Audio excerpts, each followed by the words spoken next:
everybody. Welcome to Illuminating Leadership, your go-to podcast for leadership stories and shared experiences from industry and community leaders around the globe. As always, I'm your host, Beth Johnson, and I'm here today with my guest from Carmel, Indiana, Dan Farron, a professional life coach for men. Welcome, Dan. Hi, Beth. Thanks for having me. Absolutely. I could not wait to catch up with you. So for our listeners, I just want to share that Dan initially worked in the fields of mental health and pastoral ministries. And then in 2020, found his way into coaching, which is where he and I met.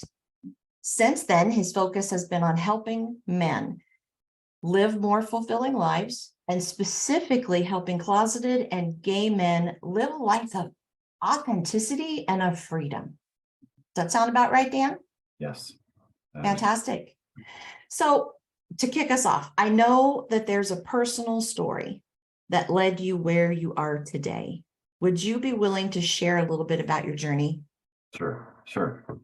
When I started out in coaching, I was just working with men, particularly, I would say I help men make life happen rather than life just happening to them. And so a lot of times as men get older, they get busy with work and family, and that bucket list of things they want to accomplish just gets put to the back burner. And so I was helping men reprioritize and refigure their values and still honor their commitments. However, in the short answer for that is that in 2020, I was driving down the road, summertime, by myself. I don't know what I was thinking about or what I was listening to, but I had an epiphany. All my life, I had, I'll put it this way, struggled with same-sex attraction because I grew up in an evangelical Christian home and had been told that it was sinful and wrong.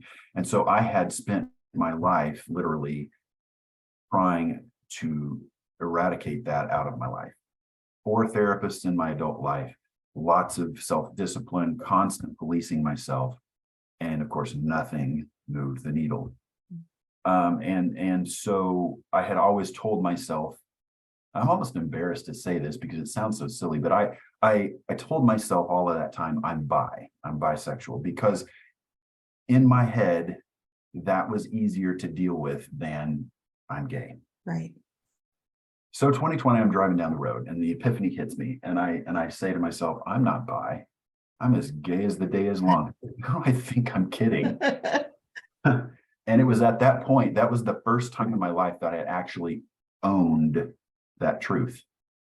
And so that began a journey. The next summer, I had another epiphany. I had a wake up moment after one of our HPC group calls. I had a moment where I thought, I don't even know who I am anymore. I had felt like I had completely lost my identity because as a closeted man, one of the typical things that we do is just focus on everyone else, do for everyone else, be for everyone else so that nobody is looking at us. We're going to keep everybody else happy so that nobody looks at us. And that's what I'd done. I had taken on everything, all the responsibilities, and I had lost my identity. So I began working with another coach about finding myself, finding my authenticity. And I knew I have to tell him, because if I don't, he's going to sense that I'm holding something back and he's going to call me on it. Mm-hmm. He was the first person that I had ever come out to. I remember it was summertime, I was grilling ribs, and I was on the phone talking with him while I'm doing it. And I got so involved in the conversation, I burned the ribs to charcoal. It was sad. But it was at that point that I began to really accept myself. And for the first time in my life, I was 50 at that point. For the first time in my life, I began to truly understand my own personal worth and value. And I began to love myself. And then I realized as a life coach, I can't offer my clients what I don't have myself. I can't offer them authenticity and a fulfilling life if I'm not pursuing it myself. And I knew that I couldn't continue to live the lie I was living. And so I made steps toward coming out. And I did that January 20th of last year, 2022. And here we are. You remember the specific date? Well, I set the date because I began working with another coach who specifically helped me prepare for that conversation. We role played. He asked me challenging questions, that my wife might ask me. He said, "Don't use that word because that sounds weak. Use this word instead. No, don't say it that way because that might raise questions. Think of a different way." And we worked on it and worked on it and worked on it so that I had to pick a date. Can you imagine? Oh, that was really scary as that date got closer and I'm sure. closer. But when I sat down to have that conversation, I wasn't panicked like I would have been because I had prepared. I was nervous, but I wasn't panicked. And of course, the following months were a little rocky. But things on this side of the closet are pretty good. Yeah. How much better or different, maybe I should say, is life for you now that you wake up and you enter your day as Dan, as the epiphany of I'm not bi, I'm gay, let's kind of figure this out. How do you lead your life now? Well, at my age, I'm 51, and at my age, there's no coming out parties. Coming out is a process you do in stages as you develop your own confidence, your own sense of yourself, as you find people that are safe, and eventually you get to a point, and I can say I'm pretty much there now, where you don't care what anybody thinks. Somebody looks at you, I show up at the gym, and if somebody looks at me and thinks, "Oh, I bet he's gay," well, they're not wrong. I don't care. So how does it? There are a lot of mental and emotional roadblocks that you have to overcome and work through. And unfortunately, there are guys out there that don't realize that or don't recognize it and don't. But and it took me a while as a former evangelical Christian, because I've deconstructed. As a former evangelical, it took me a while to be able to say, I was born this way. I would always say, well, this is who I am. But now, no, I was born this way. And I have not only accepted that about myself and owned it, but I embrace it. Good for you. I embrace it. I listened to Lady Gaga's song "Born This Way" for the first time. That's who I was just channeling in my head when you said that. I'm hearing Lady Gaga sing. I listened to it, if you can believe it, for the first time. I think it was December or January here recently, and I cried. Sure. and it's just, it's a theme song. But how do I live? How is life different for me? The important things are this. I decided when I told my ex-wife, and we knew we were going to get divorced, that process was going to be as amicable as possible. I was not going to create waves. I was not going to cause problems, because it was important for our kids. Yeah. And I've had people come at me, well, you took the best years of her life, and this, that, and the other. You should have figured that out before you were married. And I just say, listen, you don't know my story. You don't know how she has taken it or how she's doing. You don't know anything. So don't come at me like that. Mm-hmm. She's doing quite well for herself now. And we can be amiable with each other when we see each other. But what is important is that my three kids, they're 18, 20, and 23. And I told myself, they're the only people that matter. If they will love and accept me, nobody else matters. And I came out to them the day before my birthday last summer, one at a time, told my daughter, and she grinned, and she said, I kind of thought so. And then she tells me a couple of weeks before that my youngest had come to her and said, do you think Dad's gay? So it was on his radar. And when I told him, he said, Dad, I don't care about that. You're my dad and I love you. And my middle child, admittedly, he's had a little bit of homophobia, but I think that's because of his school friends and what have you. And we've called him out on it a few times, but I told him, and he said, Dad, I have a perfectly good dad. Why would I let this mess that up? And I said, well, you've had problems with gay people in the past. He was 19 at the time, and he said, well, I can say whatever I want to about them. You're my dad. I thought, okay, he's compartmentalizing. Right. That works right now. That will take it. Yeah, maybe he's trying, right? Trying. And he So loves you. my kids, my relationship with my kids has improved and deepened since then. My daughter, who does not open up to anybody really, has told me things that I know she doesn't tell her mother. We've had deep conversations. I have had a conversation with several conversations with my youngest. He comes over, Dad, I need advice. And I have told him my story, and it has been just really powerful for him and me. So that's a huge, important thing. But how do I live? My life isn't charmed. It's not perfect. I have issues just like everybody else. I have good days, I have bad days, but overall, I look at life and I say, I love myself. I love who I am, and I love life. I am happy.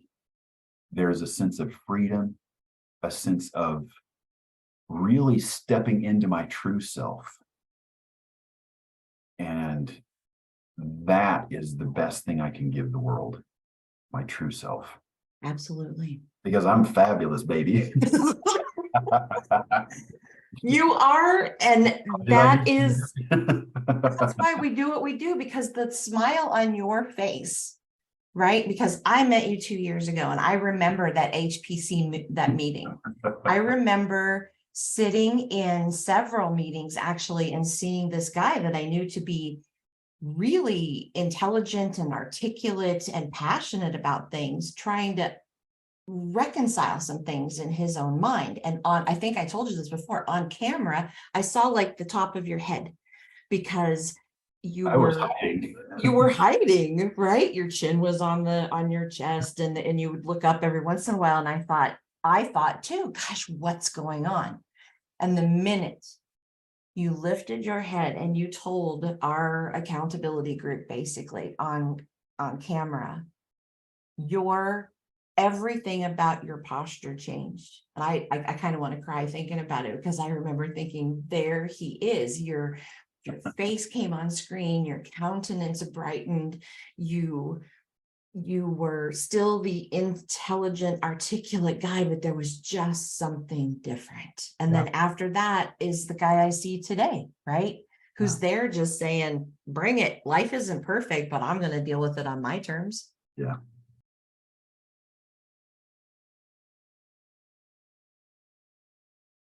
I've made friends.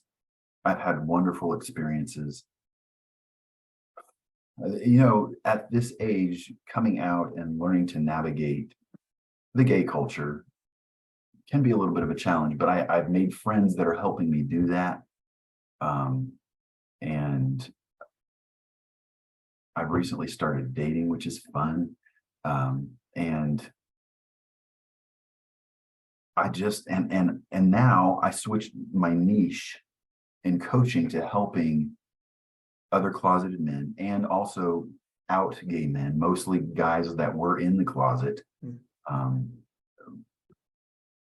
deal with the issues that hold them back and help them get to a point where they're able to experience this as well. I will never tell a man, you need to come out or you need to leave your, that is not my choice decision. That's not my place. I will never do that. My goal is to help that guy learn and understand his worth and value, learn to love himself, learn to find his strength and his voice again, so that he can make those decisions for himself from a place of love and strength rather than guilt and fear. So which of those two do you think would give the best result for everybody? Right. I mean, that's so powerful. And imagine a world full of men, and I say women as well, but your focus is on men who shed the guilt and the fear and the BS ways that we were raised and the things that we were told is appropriate and not appropriate. And if we have leaders, I don't care about any of it, religion, color, sexual, I don't care. But if you are being you and you're leading from a place of love and no fear and authenticity, good grief, the impact we could make in this world. And not to mention the companies that, we're all struggling with right now. You mentioned leading with love. Yeah. That is something that I have learned for myself and developed for myself a couple of years ago when I was working with a coach on finding myself. I had a session, and at the end of that session, the phrase just came to me: I am full of powerful light. And I didn't understand what that meant at the time. But over time, I've come to understand that light is love.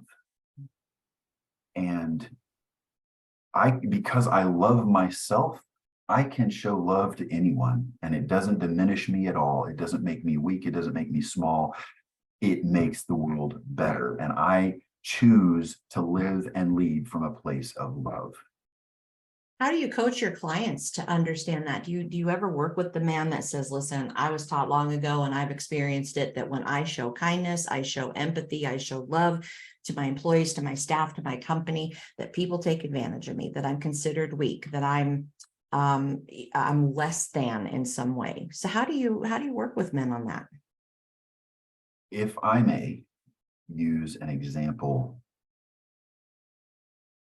from the Bible, because I was a pastor. That's your history. Jesus said, if anyone would follow me, he must deny himself, take up his cross, and follow me. If anyone would come after me, he must deny himself, take up his cross, and follow me. Now, Christians know that verse, and we talk about denying ourselves and taking up our cross. And what does that mean? What does it mean to deny ourselves? But that is one verse that Christians struggle with so much. And it's because, and this is my experience growing up, to say that I love myself sounds like pride. Mm-hmm. But they forget that the second greatest commandment that Jesus said was love your neighbor as yourself, which implies that, yes, in fact, you do love yourself. You cannot accurately, adequately, correctly love your neighbor if you aren't loving yourself first.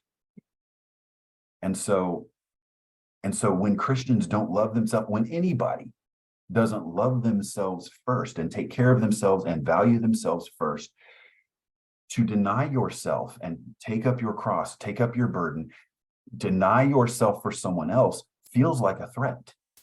It feels like a diminishment. And our egos do not like that. We don't like that. We're not safe.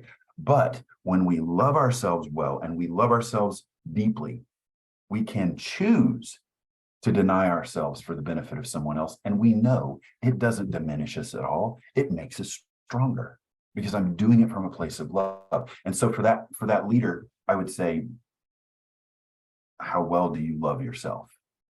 Because love, there's a difference between being nice and being kind. Mm-hmm. Being nice is when someone does something wrong. A leader sees in his company an employee that's not working up to their potential or not doing something that they're supposed to be doing or whatever. A nice leader will, now you got to do better than that. Come on, you got to do better, and just let it go and not really call them to task. It's like, well, I'm going to hold my tongue and I'm not going to cause waves and this, that, and the other. Kind, however, is saying to that person, I care about you. You are important. However, this is what needs to happen and it's not happening. So this is what's going to happen. And you can say it with kindness. You can say it with truth, and you can say it in love. And it is not weakness. It is not passivity. love is strong. True love, loving yourself. Oh, there's power in it. I am a force to be reckoned with. I know that I'm a presence. And it's because of my authenticity. It's because of my love. It's because of who I am. And when we love ourselves well, then those employees, those coworkers, whatever, they're not going to see weakness. Yeah. They're going to see strength, because there's a difference between being kind and being nice. And it earns respect. It earns respect. I love that. And I love that you differentiated between kind and nice, especially for our leaders, because one of my mantras is kind, calm, honest. And that is, in every communication, we should be kind, which is have the welfare and the benefit of the other person in mind. Doesn't, again, like you said, doesn't mean I'm diminishing anything about myself. Calm, well, that comes from my therapist a long time ago telling me to sit on my hands because I was a little too much like this all the time, and scary to some people. And honest, which I believe that in every communication, you can have an honest, direct communication if you're being kind about it, because the intention is there, the right intention. And it may not be an easy conversation. Correct. You do not like what you're saying, but you can say it with kindness. You do not have to intentionally be harsh or excessively critical. You can speak the truth in love. Yeah. And be kind about it, and still have that relationship be maintained. Yeah, and in my experience, you get more response, better response. And sometimes it's not immediate, because sometimes that might take a person back that they heard something they didn't want to hear. But in the long term, you're going to get a better responding employee, because they now know, right? There's power in knowledge and information. They know what's going on. They know what the expectation is. They know where your frustration leads, where it's coming from. They're not trying to guess. They're not sitting there going, why is the boss mad at me? What's he upset about? What's he hiding? And, that I wanted to go back a little, parallel that with something you were saying earlier. When you're not your authentic self, how do you think, humans on the whole, not just you, but when we're not presenting our true selves to the world and to our employees, don't you think they know? Like your kid said, I kind of sense something, Dad. Yeah, they may not be able to put their finger on it. Listen, I'll use an example. I'll use the example from my own clients. It is not uncommon for a closeted man and his wife to cease being physically intimate. And it's not uncommon for that to happen for years. I know guys, it's been 6, 7 years. Mm-hmm.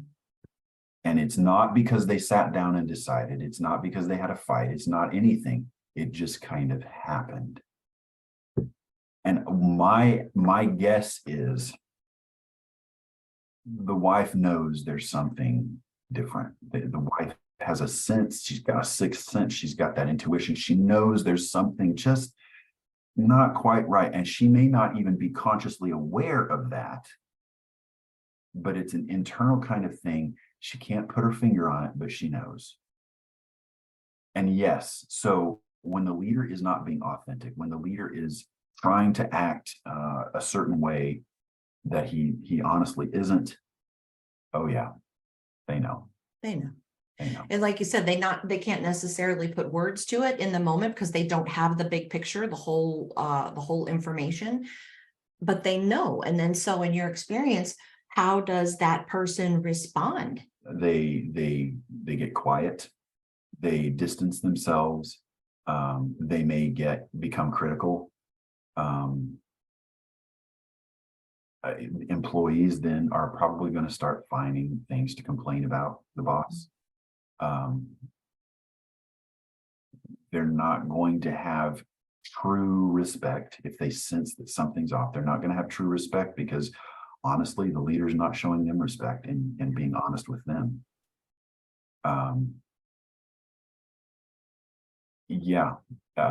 Distance, finding fault, criticism. it will undermine the foundation of the business. Absolutely. And we live in a world of leaders complaining about employee engagement. My people won't engage. They're not going above and beyond. All right, now these are people our age, right? That were raised to say you go above and beyond. You give your whole entire life to your company, and then we'll give you XYZ in return, which never, really comes to fruition.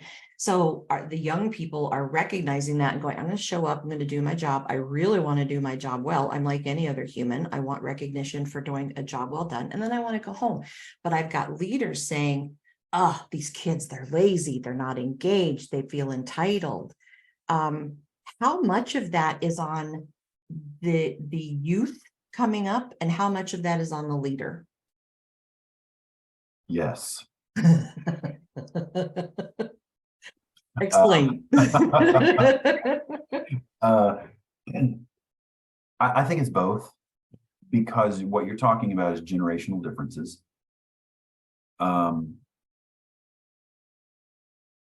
I think it's one of those things where you have to meet in the middle. You got to meet in the middle. The business world, the business culture is very different today than it was even 10 years ago. The people that are coming up and beginning their careers think differently. They have grown up in a very different world than you and I have. They have experienced things. They weren't maybe even alive, during some of the great big events that we've been through in our lives. And so our perspectives are very different.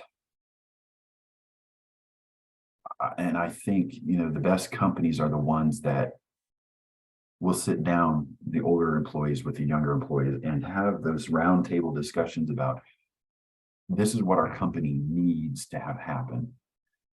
This is where you're functioning. How can we meet in the middle and meet both of our needs? Because what those young people are saying is, I don't want my career to be my life. Right. But our generation and our parents' generation grew up and said, well, you're going to work and work your fingers to the bone, and careers became life. Yeah.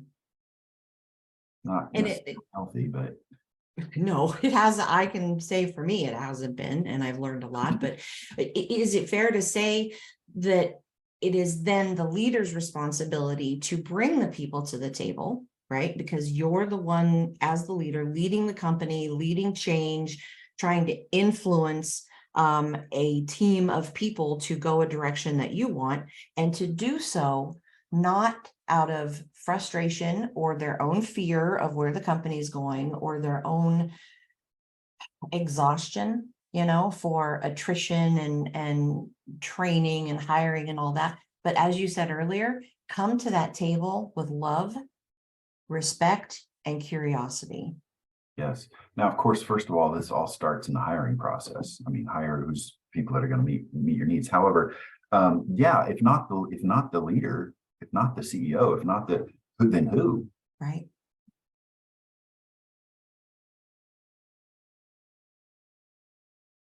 And I think if a leader would do it, sit down and help facilitate that process, or sit down and have HR facilitate the process, but be a part of it, I think that would go a long way with employees, because that is an opportunity for them to see, number one, how the boss really feels about them, and hopefully he's coming from a place of love and seeking to understand. Mhm. But also, it's an opportunity for him to be authentic with his employees, to say, okay, this is really how I'm feeling, and all of this makes me feel XYZ, but I'm willing to work with that. I'm willing to deal with that if it produces these results. And boy, that can really be powerful for a leader to say, I'm not so hard-nosed that it has to be my way. I'm willing to adapt. But And you got halfway. right.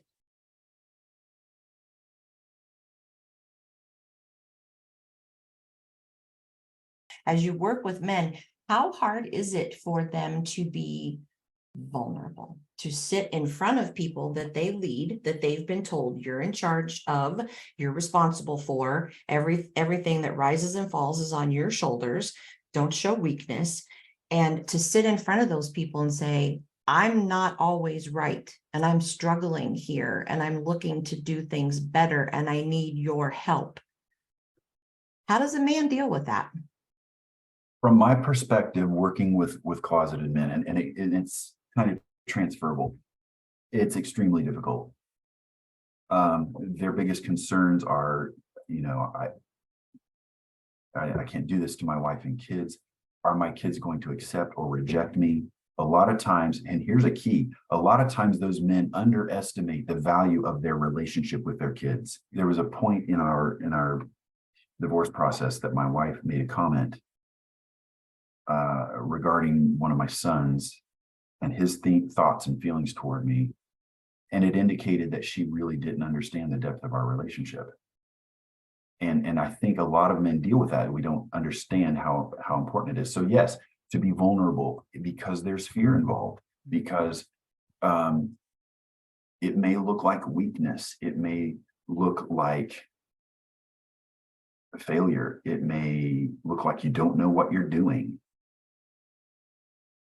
And yeah, for men to be vulnerable like that can be extremely challenging. However, the story in our head, the story that our saboteurs and our ego tell us is to be vulnerable means you're weak, means you don't know what you're doing, means you aren't a good leader. Yeah. Those are lies. The truth of the matter is, it takes incredible strength of character and person to be vulnerable, to put yourself out there, to put your heart on the table and say, this is who I am, this is what's going on, this is how I feel. I am trusting you with this information, and let's have a talk about it. It takes incredible strength to be vulnerable. You have to know yourself. You have to be sure of yourself. You have to say, regardless of how they respond, I love myself and I'm okay. And which would you rather have the people in your life and in your office feel? That strength of courage, or that you're hiding something? Yes, definitely. I would rather sit with someone who is open and honest about their feelings, about their struggles, about where they're at, than trying to have a conversation with somebody that's hiding something. As a life coach, yeah, I can sense that. I can tell, and I can call BS. Yep. Well, and when a person does that, does it not build trust with the person across from them? Because all of a sudden, I know I can trust you. I don't have to waste my time wondering if I can trust you or not. Yes. So from my own experience working with my clients, what happens is when they, for instance, when they come out to their kids. Now, not all kids are, I mean, everybody's story is different, but since I have come out with my kids, they trust me more because they know who I really am. They know how difficult that must have been for me because they've grown up, they've heard about it, they understand how challenging that was. So now they know who I really am. They feel closer to me. They can love me in truth. And then later on in life, when they face challenging situations and difficult things, they can think, well, Dad really did something difficult, so can I. And we do underestimate the strength of the person sitting across from us. If we will just be honest, yeah, it might not be easy. They might not like it. It'll be challenging, but they're not going to fall apart. They're not going to blow up. They're not going to implode. They are people with strengths, and we have to learn to trust that. And also give them their space to have their own human emotions. They might hurt, they might cry, they might rage, they might do whatever. That has nothing to do with you. If you've come at it with the right, sentiments, that is theirs to go process, and allow them that opportunity to do so that, yeah, you can come back to the table and have that. And what happens when you offer them that chance, you're giving them the chance to grow. What's your primary mission in your business as you lead men to become their authentic self? Well, I say I show gay and closeted men how to live a more authentic, fulfilling life. And that's it in a nutshell. My focus then, as you probably guessed from what I've said, deals with uncovering saboteur stories and telling yourself the truth, learning your worth and value, learning to take back your strength, find your voice, learn to love yourself.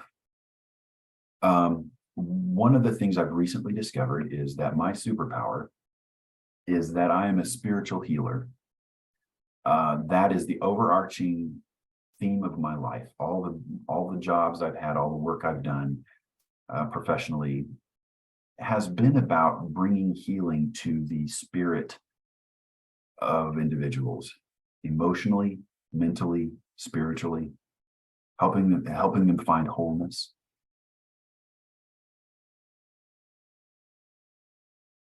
That's my intention, is to help these men cast off the weight of shame and guilt and fear that they've lived with, because they deserve happiness as much as anyone else. You had mentioned earlier the value of the process that your coach took you through, so that you ended up at January 20th prepared, nervous, but not panicked. Yeah. What do you do something similar for your clients? If they want me to, if they need me to, I have sometimes referred them to that coach for that specific Piece of it. coaching. But what's so absolutely incredible is I often have to point out to my clients, we're 6 or 8 sessions in. Do you see how much you've grown? When we started, you couldn't even say that you were gay. Now you're talking about coming out. Do you see how much you've grown? Because people are stronger than they know. Everyone possesses more strength than they know. Well, we get on our own ways, don't we? You mentioned it earlier, that negative, that what we do naturally is find the negative and then feed the negative, which is why I think both of us are in coaching, because we recognized that you can find that strength with the help of another human being. We weren't meant to do this on our own. And I tell them when we first start, this is a judgment-free zone. You can say whatever you want to say any way you need to say it. And that's my way of saying you can swear if you want. But the flip side of that coin is, I'm not going to let you judge yourself. So if I hear words that indicate that you're judging yourself, I'm going to call you on it, because the world does enough of that. We don't need to do it to ourselves. And I do. I call them on it. And there's growth there. I had a client, this is the best thing. I had a client that when I first started, he couldn't tell. He said he was bi, and he couldn't even say he was gay. And by the time we had finished, he had come out to his wife. And it was just, the growth was just, and he was happy and he felt strong and he felt good about his life. And he's really thriving. And what you both have done is introduced a new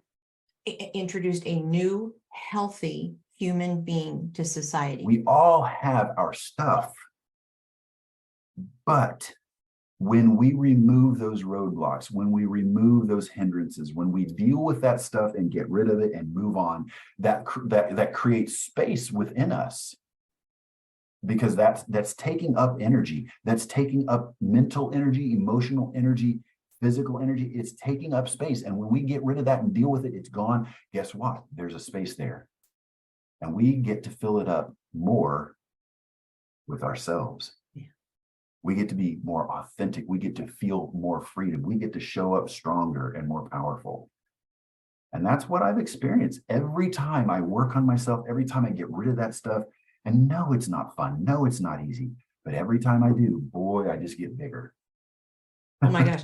I'm going to say it sucks, because it does, because it's really hard to sit there and go, It is. are you kidding me? This is what's wrong with me.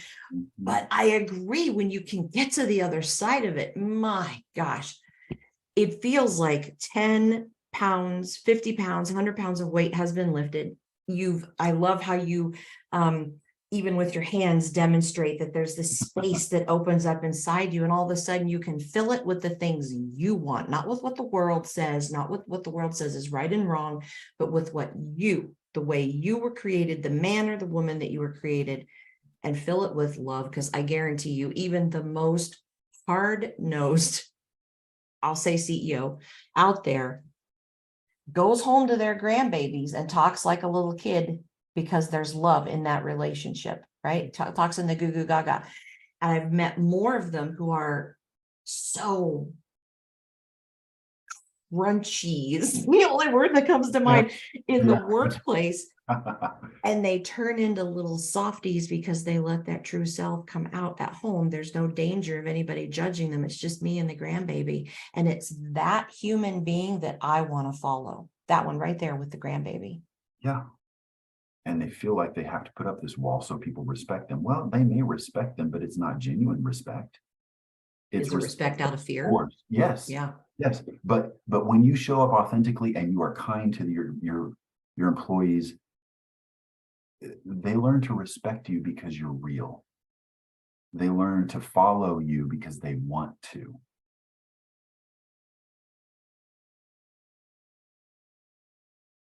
How can our listeners find you online?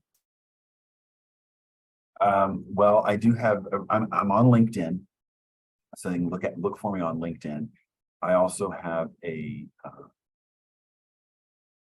Well, I'll go this way. I have an Instagram account that is specifically that I'm using for my particular coaching. And if you want to find it, if you know someone that could use my help, or if you yourself could use my help, it's Won't Stop 48. WONTSTOP 48 now. The number's 48. Yes, I will tell you. That started out as a fitness account for me to post progress pics of gym pics and things like that, and it still is, because that's where my clients are. The progress pics catch their eye, and then the reels that I post catch their heart, and because that's where my clients are. So that Instagram account, for your listeners, just know that's what it is. But you can also find me on LinkedIn, and I do have a professional presence on Facebook, but it's not very active. Perfect. Well, what you say, is marketing and business, and every leader out there is going to understand that you're not going to go to a woman's group and hope to find the appropriate client for you. So understood. Won't Stop 48, and Dan Ferren is FERREN, as you'll see in the description. Dan, is there anything else that you wanted to share on this podcast, or any final thoughts for us before we go? Well, it's been a pleasure. It really has. And I'm grateful for the opportunity to share. I know that what I do, the work that I do, raises a lot of questions and can trigger some people. I get it. I understand that. And there are coaches to help them. Right? Yeah. But everyone has purpose and value and worth in this world. Everyone's life matters. And the way that we can have the greatest impact and with who we are is to live authentically and not hide. Learn to love yourself, good, bad, and indifferent. Yeah, I love myself, and I'm not perfect. I'm working on those parts that need work, but I still love myself. I know I have worth and value. And so that's what I'm doing, is trying to help people find their worth and value and stand in their strength and be the best person they can be in this world. So beautifully said. And if I can repeat what you said early on when we started this, in everything that you do and you've shared today, it's about making life happen for you on your terms rather than life happening to you, where I think a lot of people struggle today. Right. Exactly. Awesome, Dan. Thank you again. And folks, that's it for this episode of Illuminating Leadership. As always, thank you for tuning in. And remember, you can always, always, always lead where you're planted, because mighty oaks grow from just one nut. See you in the next episode. Until then.